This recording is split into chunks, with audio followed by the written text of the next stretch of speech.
Okay, what we have here is a 1986 Honda VFR750F, a Interceptor.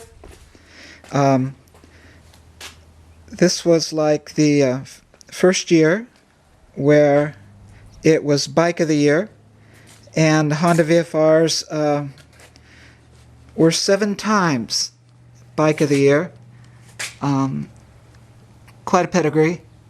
It's a wonderful bike to ride. You'll see in the, if you hang around for the rest of the video, you'll see it's up here in these crappy CR foothills, and the roads are just atrocious. But this is the best bike up here because it has such a wonderful suspension. I mentioned in the video that I got it in 2011.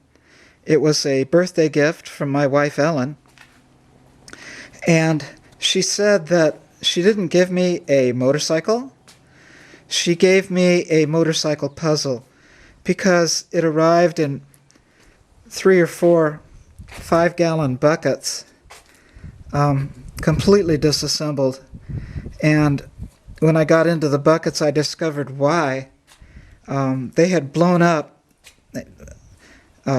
completely. A critical boss, intermediate gear boss, in the lower crankcase, and the lower crankcase was toast. There's no fixing that. So I had to find another lower crankcase and then put it all together.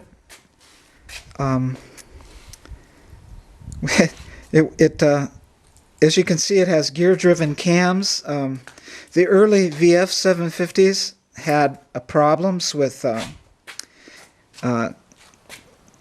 cam galling, the cam and valve lift failure.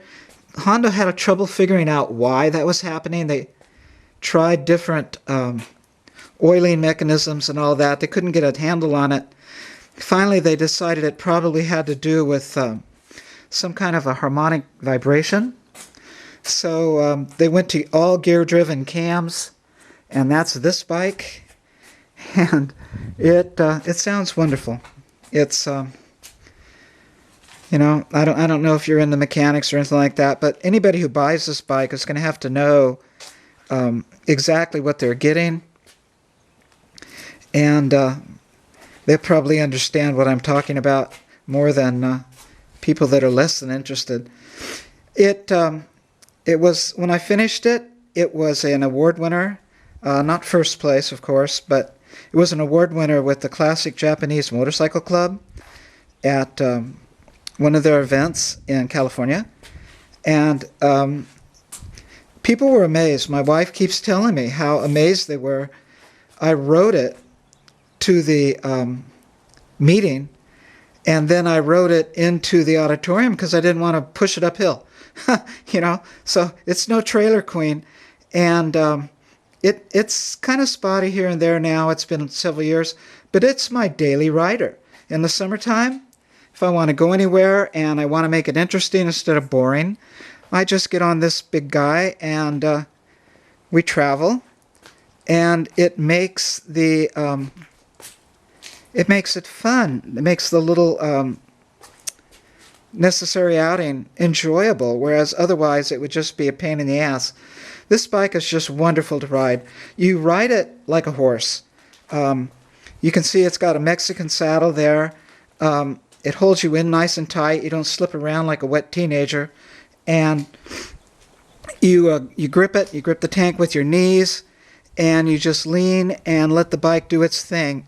You don't necessarily have to steer it much. You don't have to correct it. You just give it a lead, and it knows what to do. It's a better bike than I am. I ride it like the grandfather I am. You'll see later on that I never let it get above 4,000 or 5,000 RPM. If I let this thing wrap out, and I have once or twice, it scares the living shit out of me. You can't shift fast enough. You just can't keep up. And this bike just accelerates like a monster. and it wants to rip the handlebars right out of my hands, and it's like a living terror. So this old man has no sense at all. It makes no sense for me to be on this bike, but I love it. It's just a joy to ride. It's by far my favorite bike, but I'm getting too old. Ellen's going to retire.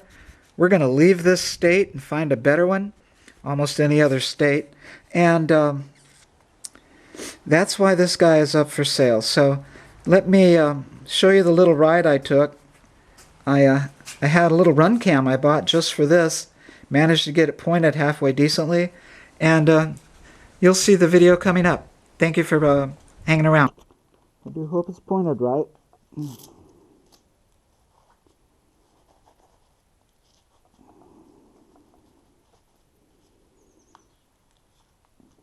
I know, I should put on my jacket. Pretty stupid riding out here without full protection, but yeah, it's just stupid. There's nothing else to say.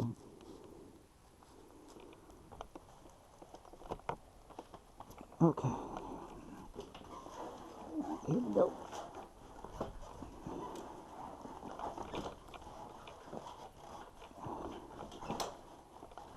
Whew.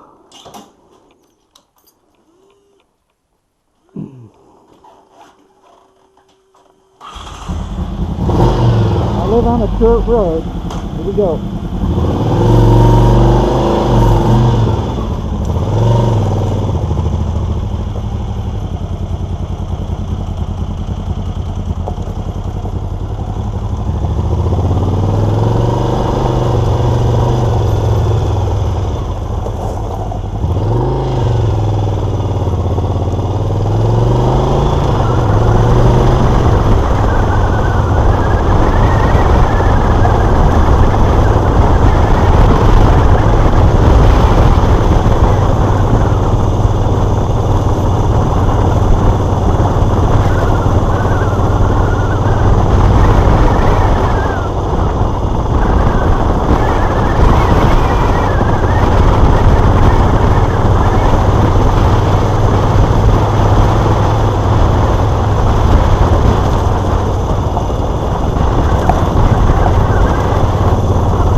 I do love this bike.